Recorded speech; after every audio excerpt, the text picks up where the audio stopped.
안녕하세요. 저는 며칠 전까지만 해도 단란한 가정을 이루려고 했던 한 남자입니다. 결혼 생각이 전혀 없었던 제게 운명처럼 사랑이 찾아와 그 사랑과 함께 행복한 미래를 꿈꿨었어요. 웃음 떠나질 않는 집에서 아내와 아이, 그리고 저까지 새 가족이 행복하게 지내는 모습을 늘 상상했죠. 평생을 함께할 인연에서 평생을 저주할 악연으로 바뀌는 전개는 제 상상 속에 없었지만요. 그래도 혼인신고서 작성하기 전에 모든 것을 끝낼 수 있어서 다행이라는 생각을 합니다. 저와 그녀가 처음 만난 것은 저희 어머니께서 억지로 내보낸 선자리였는데요. 평소 결혼 생각도 없었을 뿐더러 소개를 받아 만나는 건 더더욱 좋아하지 않았어요. 저와 상대방 사이에서 풍겨오는 그 어색한 공기가 제 목을 조여오는 느낌이 들어 정말 싫었거든요. 그런데 어머니께서 직장도 좋으면서 왜 결혼을 안 하려고 하냐며 이번 한 번만 눈 감고 나가주면 다시는 선자리 안 만들고 결혼 얘기도 안 하겠다고 단호하게 말씀하시더라고요. 빈말은 안 하시는 성격이라 그 말에 꼬여서 처음이자 마지막 선자리를 나가게 된 것이에요. 저는 의사, 상대방은 고등학교 교사였고 저희 아버지께서 병원장이라 상대방 집안이 더 기울긴 했지만 직업이 괜찮다고 안 나가면 정말 아까울 것 같다며 거의 애원하다시피 저를 선자리에 내보내셨어요. 아버지께서 지금 운영하시는 병원을 제가 이어받거나 제 개인 병원 하나 받아내려면 어머니 말에 최대한 복종하는 것이 좋겠다고 생각했었죠.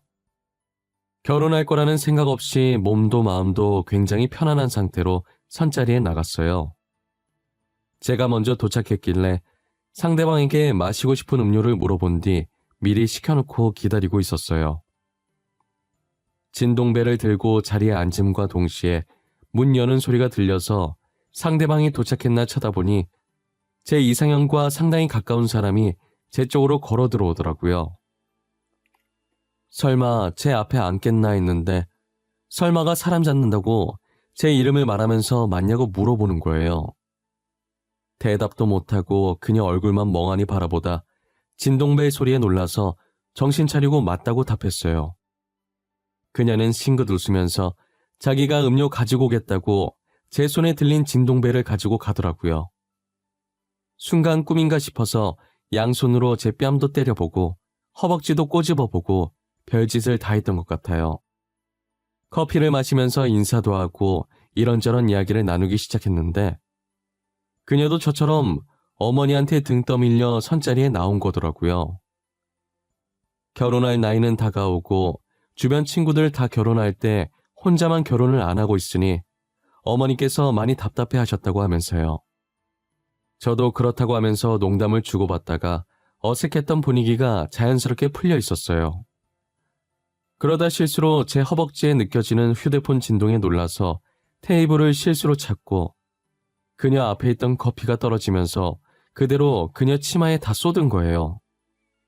저는 너무 놀라서 티슈를 들고 왔고 그녀는 괜찮다고 속바지 대신 반바지 입고 왔었는데 다행이라고 치마 어차피 불편했다면서 화장실에서 치마를 벗고 오더라고요. 제가 미안해서 어쩔 줄 몰라 하니까 웃으면서 어차피 오래 입은 치마라 버리려고 했다고 계속 괜찮다고 오히려 저보고 놀랐겠다고 하더라고요. 말도 조곤조곤 잘하고 참해서 좋았는데 거기다 착하기까지 하니까 정말 놓치기 싫더라고요. 저는 용기를 내서 애프터 신청을 했고 그녀는 웃으면서 제 애프터 신청을 받아줬어요. 저희는 몇 번 더 만남을 가졌고 가볍게 연애를 시작하게 됐어요. 둘 다 결혼을 생각하지 않았었기 때문에 부담 갖지 말고 가볍게 만나보기로 했어요. 그렇게 만남을 이어온 지 5개월 만에 그녀에게 임신 소식을 듣게 됐어요. 그녀가 우연히 포장마차를 보고 남자친구와 포장마차 데이트 한번 해보고 싶었다고 하길래 그까짓 거 한번 해보자고 들어갔다가 제가 술을 먹게 된 거예요. 별로 마신 것 같지 않았는데 그녀와의 데이트에 기분이 좋아서 그런가 금방 취하더라고요. 몸도 못 가눌 정도로 취해서 어쩔 수 없이 근처 호텔로 들어가게 되었고 그녀와 하루를 보내게 됐어요.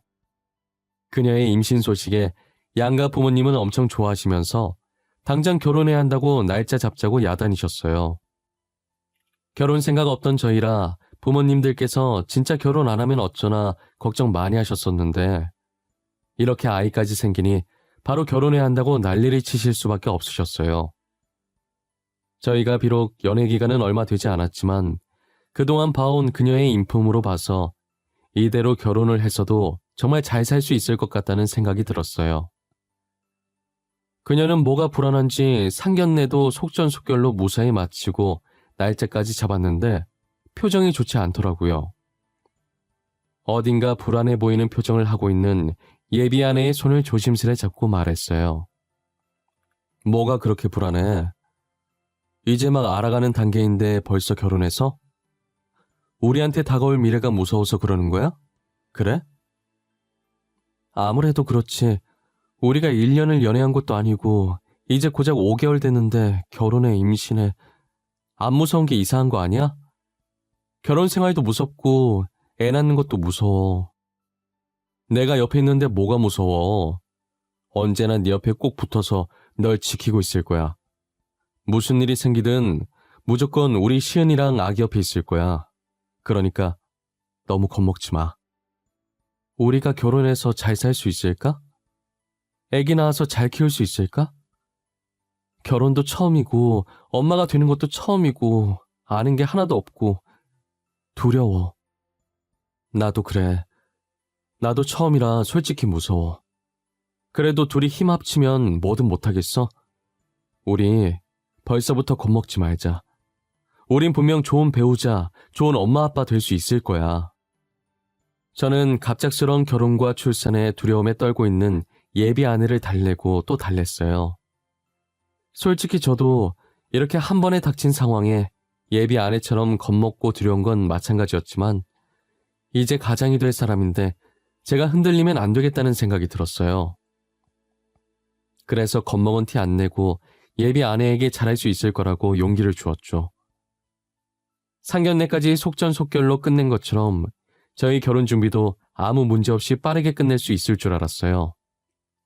하지만 예상치 못한 예비 장모님의 개입으로 저희의 결혼 준비는 하나씩 틀어지기 시작했어요.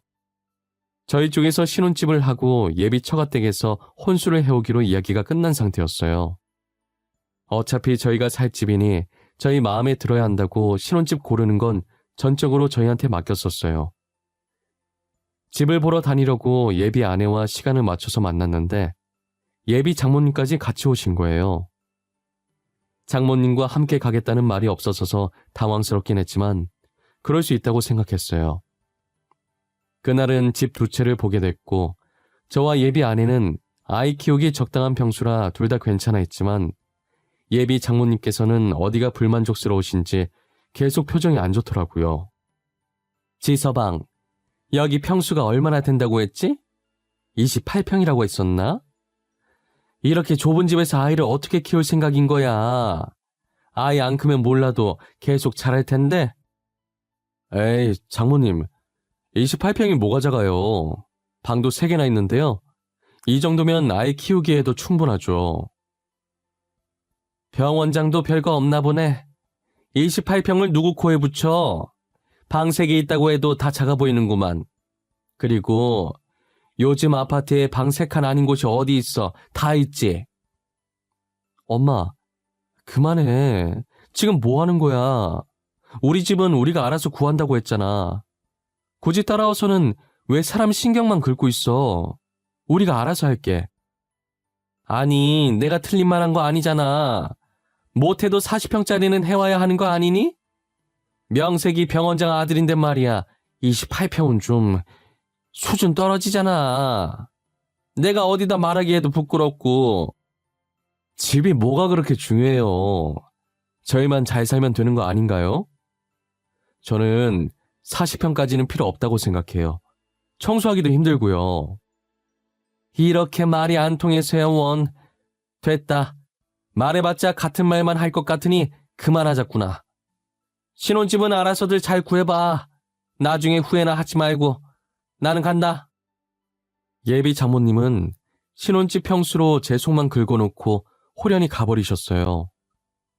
저희만 잘 살면 되는 건데 왜 계속 저희를 이용해서 남에게 잘났다는 걸 보여주려고 하는지 모르겠어요.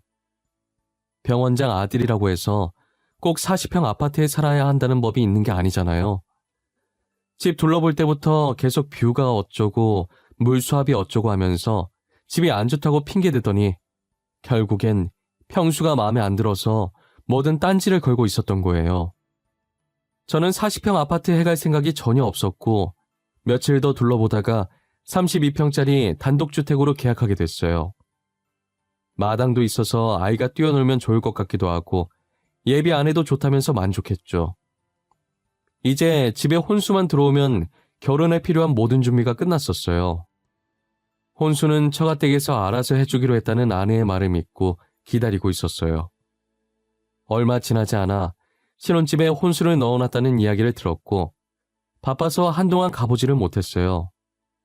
시간 나면 가봐야지 했는데 막상 가려고 하니 좀처럼 시간이 나질 않더라고요. 거기다 뻑하면 예비 장모님께서 친구 모임에 저를 부르셔서 시간이 나도 거기 따라다니느라 바빴죠. 저는 신혼집 문제로 예비 장모님께 점수가 많이 깎였다는 생각에 더 이상은 밉상 보이고 싶지 않아서 예비 장모님이 부르실 때마다 거절하지 않고 나갔어요. 하지만 예비 장모님은 저를 자랑하는 척하면서 제 카드에만 관심이 많았어요.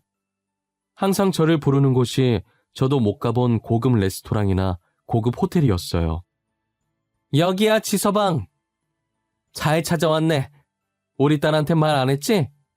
우리 딸은 나 여기 온 거 몰라. 우리 둘 비밀이다.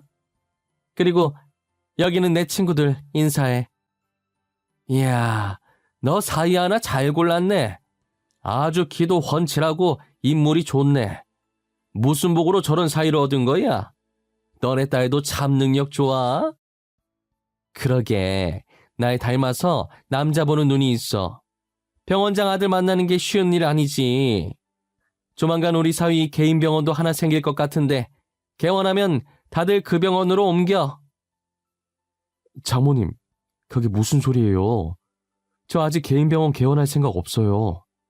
이렇게 마음대로 거짓말을 치시면 어떡해요? 대충 그렇다고 하고 넘겨. 그리고 카드 들고 왔지? 우리 조만간 일어날 거니까 멋있게 미리 결제해주고 가. 나도 체면이 있지. 사이가 먼저 결제해주고 가면 얼마나 부러워하겠어. 갑자기 계획에도 없는 제 개인 병원 개원 얘기에 놀라서 예비 장모님만 들릴 정도로 작게 속닥거렸어요. 예비 장모님도 속닥거리며 아무렇지 않게 대답하고 본인들이 먹은 것들 결제까지 하라고 하시더라고요.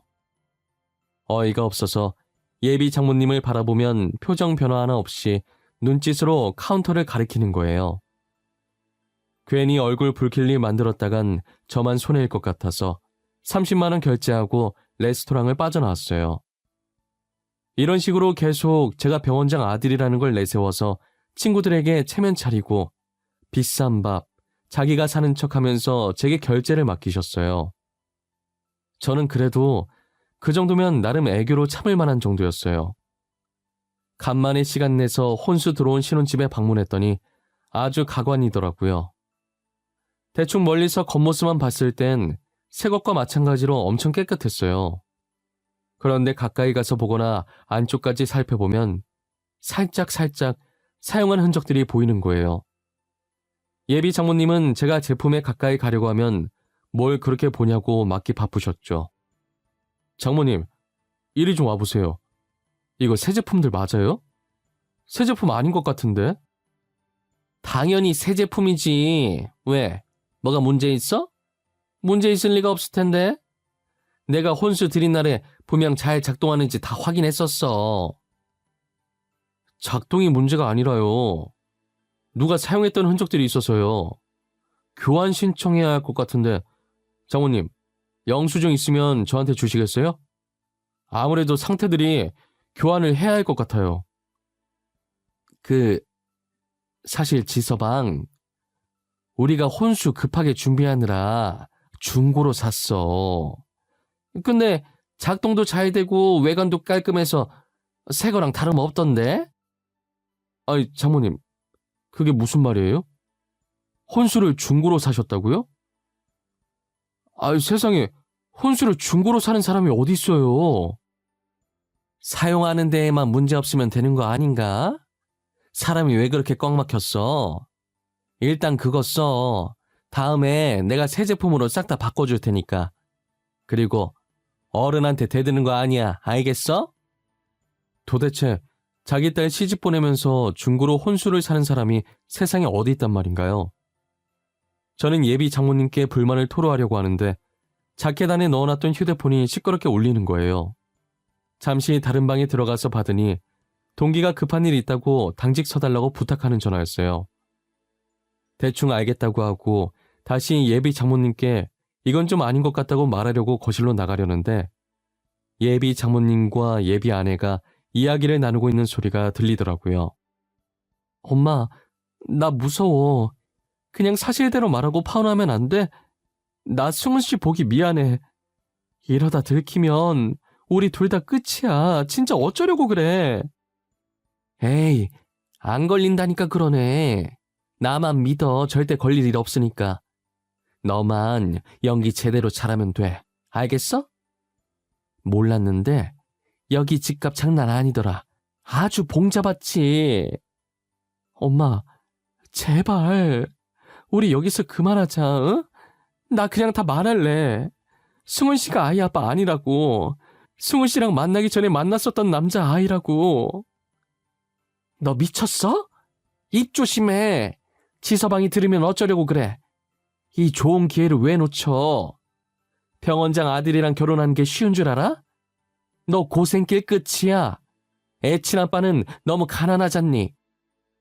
나는 언제 들킬지 매일 불안에 떨면서 살고 싶지 않아. 엄마, 나 엄마 딸 아니야? 왜 내 걱정은 안 하고 돈만 밝히는 거야?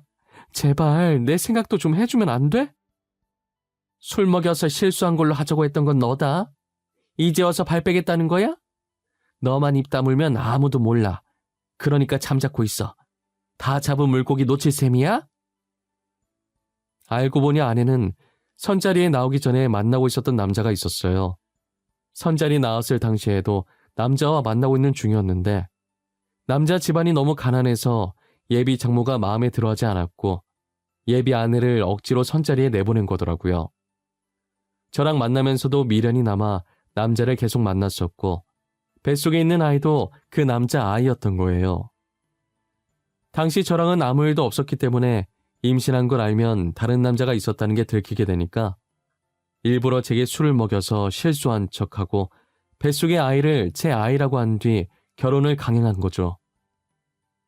저런 기가 막히는 소리를 듣고 있으니 다짜고짜 화내면서 파혼하고 싶은 생각보다 저 사람들에게 제대로 된 복수를 해야겠다는 생각부터 들더라고요. 그날 동기 대신 당직 서면서 그들에게 어떻게 복수를 해줘야 좋을지 많은 고민을 했었어요. 우선 그렇게 체면 차리기 좋아하는 예비 장모님을 위해 근사한 고급 레스토랑에서 친구들 다 모아놓고 제대로 망신을 줘야겠다는 생각을 했어요. 제가 예비 장모님에게 먼저 연락할 일이 없는데 처음으로 먼저 연락을 했어요. 장모님, 저예요, 지서방. 잘 지내셨어요? 다름이 아니라 제가 간만에 내일 쉬는 날이거든요. 저번 혼수일로 장모님께 화낸 거 죄송하고 그래서 장모님께 한턱 쏘려고 하는데 시간 괜찮으세요? 뭐 그런 일로 한턱 쏜다고 그래. 나야 남는 게 시간이긴 하지만. 에이, 괜찮아. 나 다 잊었어. 그렇게 속 좁은 사람 아니다. 혼수를 중고로 산 내 잘못 맞지? 아니에요. 그래도 어른께 그렇게 버릇없이 화내면 안 됐는데 정말 죄송해요. 대신 제가 땡땡 호텔 레스토랑에서 밥 한 끼 살게요. 장모님 기도 살려드릴 겸 친구들도 부르세요. 뭐 진짜야? 진짜 내 친구들 다 불러도 되는 거야? 지서방이 어쩐 일이야? 어디 돈 들어올 구석이라도 있는 거야? 거기 엄청 비싼 곳으로 소문났던데 괜찮겠어? 장모님 위해서 쓰는 건데 뭐가 아까워요? 하나도 안 아까워요. 친구들도 부르고 저희 재밌는 시간 보내요. 그럼 내일 뵐게요. 비싸기로 유명했던 레스토랑이라 예비 장모님은 진짜냐면서 엄청 좋아하시더라고요. 저는 전화를 끊고 예비 장모님께 정확한 주소를 문자로 찍어 보내주고 씩 웃었어요. 그리고 다음날 낮에 약속을 했었는데 약속 시간 30분 전에 갑자기 일이 생겨서 늦게 들어가야겠다고 예비 장모님과 친구분들은 먼저 레스토랑에 들어가 있으라고 연락드렸어요. 예비 장모님은 제 말을 철석같이 믿고 아무 의심 없이 친구들과 레스토랑에 들어가서 음식을 시켰어요. 한창 분위기 좋을 때쯤 본격적인 작전에 들어갔죠. 장모님 어쩌죠? 제가 늦게라도 가려고 했는데 하루 종일 병원에 잡혀 있어야 할 것 같아요. 대신 제가 카드 퀵으로 보내드릴게요. 그걸로 결제하세요. 많이 바쁘니? 그럼 어쩔 수 없지. 아쉽다. 같이 먹었으면 좋았을 텐데. 여기 비싼 카페 음식이 다 맛있어. 너 덕분에 이렇게 좋은 곳에 다 와보네. 그러네요. 저도 같이 먹었으면 참 좋았을 텐데 아쉬워요. 그래도 오늘 장모님 친구들 앞에서 기 좀 사셨겠네요. 그걸로 됐어요, 전. 그래, 친구들이 부러워 죽어. 자기도 너 같은 사이 보고 싶다고. 다행이네요. 장모님, 제가 지금 진찰하러 들어가 봐야 했어요. 카드 지금 바로 퀵으로 보내드릴 테니까 받으시면 그걸로 계산하세요. 끊을게요. 저는 연기를 하며 바빠서 결제하러 못 간다고 죄송하지만 카드를 퀵으로 보내드린다고 했죠. 제가 오든 안 오든 결제만 하면 되는 거니까 예비 장모님은 상관없다면서 입이 귀에 걸리셨더라고요. 저는 조금 떨어진 친구 가게에서 퀵을 불렀고 퀵 오면 전달 좀 부탁한다고 한 뒤 레스토랑으로 향했어요. 예비 장모님의 반응을 두 눈으로 보고 싶은 마음에 빠르게 레스토랑으로 와서 근처에 숨어 있었어요. 제가 쏜다니까 자기 돈 아니라고 평상시보다 2배 더 많은 친구를 불렀더라고요. 조금 있으면 벌어질 일을 대충 상상해보니 정말 생각만 해도 너무 웃기고 짜릿했어요. 한참 혼자서 조용히 키득거리고 있는데 퀵이 도착했더라고요. 예비 장모님은 활짝 웃더니 봉투를 건네받으면서 친구들한테 우쭐거리듯 어깨를 으쓱거렸어요. 봉투를 열었는데 들어있어야 할 카드는 안 보이고 이상한 편지지 하나만 달랑 들어있으니 진짜 이게 끝인가 싶어서 몇 번이나 봉투를 흔들어 보더라고요. 예비 장모님은 마음에 안 든다는 듯 눈썹을 꿈틀거리더니 편지를 펼쳤어요. 눈으로 편지를 읽어 내려가면서 점점 표정이 굳어지는 거예요. 예비 장모님이 읽고 있는 편지엔 결제하러 갈 일 없다고 알아서 결제하라는 내용과 현재 예비 아내 뱃속에 있는 아이가 제 아이가 아니라는 걸 알고 있다는 내용이 들어있었어요. 물론 결혼 또한 없던 일로 하겠다고 오늘부로 마주칠 일 없었으면 좋겠다고 했죠. 예비 장모가 편지를 본 뒤 얼굴이 새하얘지면서 손도 떨기 시작하니까 무슨 일인가 싶어서 장모님 친구가 옆에서 편지를 힐끗 보더니 입을 막고 경악하더라고요. 친구의 경악 소리를 듣고 놀라서 편지를 감춰보지만 이미 친구는 편지의 내용을 다 확인한 상태였어요. 너 정신 나갔어? 네 딸 다른 남자애 가진 거 다 알면서 숨기고 지금 사이랑 결혼시키려고 했던 거야? 간도 크다. 간도 커. 어떻게 그런 짓을 벌일 생각을 해? 아니, 그게 무슨 소리야? 다른 남자애라니. 결혼한다고 인사하던 사위 아니었어? 그 사람애 아니야. 다른 사람 애래. 전에 만났던 남자애란다.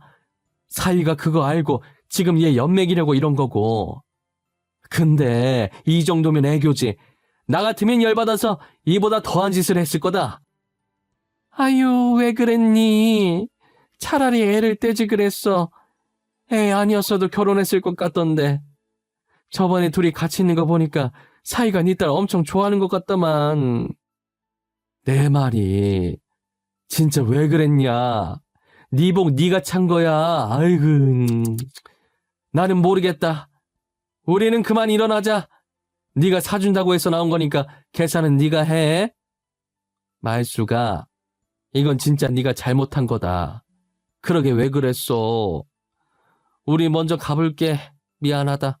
다음에 연락하자. 저마다 예비 장모님에게 한마디씩 하고 하나둘 자리를 뜨더라고요.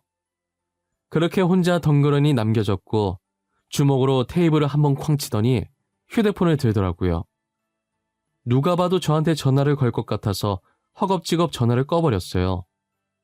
예상대로 제게 전화를 건 듯 싶고 전화기가 꺼져 있다는 음성을 듣고는 분한 듯 편지를 찢어버렸어요.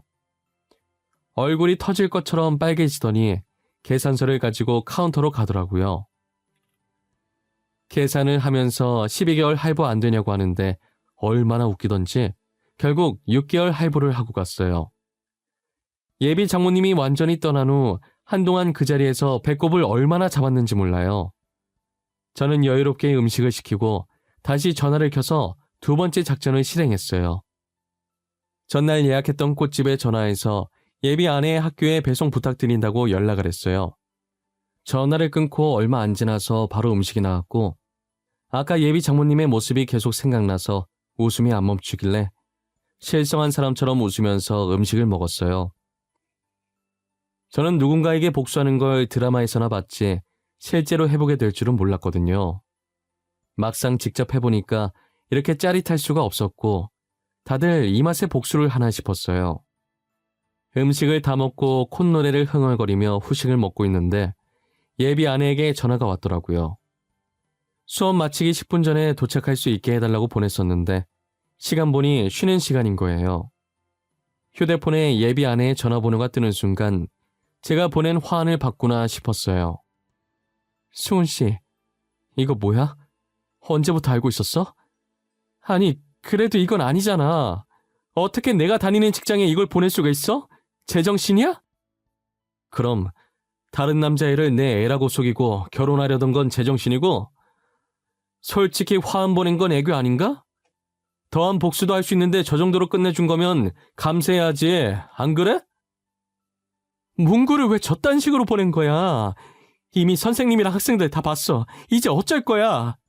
내 교사 생활 어떻게 할 거냐고. 수은 씨가 책임질 거야? 방귀 낀 놈이 성낸다더니 딱 그 짝이네. 다른 남자애 가져놓고 나랑 결혼하려고 했니? 네가 중고로 산 혼수 돌려줄게. 파혼하자. 이 문구가 어때서? 팩트만 가지고 아주 착하게 말했잖아. 수화기 너머로 학생들과 선생님들의 웅성거리는 소리와 예비 아내의 헛웃음만 들리길래 중고로 산 혼수 집 밖에 내놓을 테니 들고 가라는 말만 하고 끊어버렸어요. 저는 곧장 혼수로 들어왔던 물건들을 다 밖으로 내놨어요. 원래 제가 부모님과 살고 있었는데 어차피 자취하려고 했었어서 그냥 신혼집에서 자취를 하기로 했어요. 가구들 몇 개 사고 들어가려고 며칠 동안 신혼집을 안 찾아갔었는데 소파 배송 왔다고 해서 간만에 신혼집을 갔더니 내놨던 혼수를 다 가지고 갔더라고요. 아마도 중고로 산 제품들 그대로 다시 중고거래 사이트에 내놨겠죠. 그거라도 팔아야 레스토랑에서 썼던 카드값 갚을 거 아니에요. 어차피 예비 아내도 학교에서 잘려서 돈 못 벌고 있을 텐데 그거라도 팔아야 하지 않겠어요? 제가 화환 보낸 이후로 학교에 있는 모든 사람들이 예비 아내를 안 좋은 시선으로 봤고 학생들 덕분에 부모님들 귀에까지 들어가게 되었다더라고요. 사기 결혼하려고 했던 그런 사람한테 뭐 배울 게 있겠냐면서 애 못 맡긴다고 해서 결국 잘렸대요. 다른 학교에도 다 소문이 나서 예비 아내를 써주려는 학교가 없었죠.